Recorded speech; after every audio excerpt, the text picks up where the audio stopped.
तर नमस्कार मित्रांनो, VMP बळीराजा चॅनलवर आपलं स्वागत आहे. मी विदर्भाचा युवा शेतकरी यवतमाळकर. तर तुम्ही पाठीमागे बघू शकता मित्रांनो, हे आपलं 3x1चा प्लॉट. हे 3x1ची प्लॉटची पेरणी जी होती ती 14 तारखेची होती.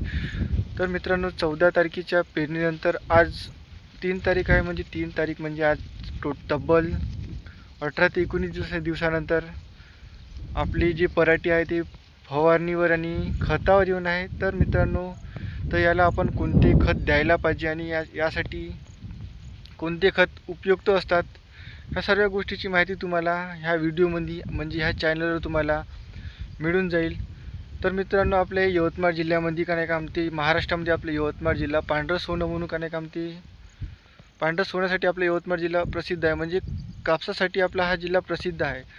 तर इथला प्रत्येक शेतकरी म्हणजे एकरी 10 ते 15 क्विंटल कसं उत्पन्न घेतो आणि कोणत्या प्रकारची शेती करतात, शेती पद्धती काय आहे, तर या सर्व गोष्टीची माहिती तुम्हाला इथे म्हणजे ह्या चॅनलवर दिली जाईल.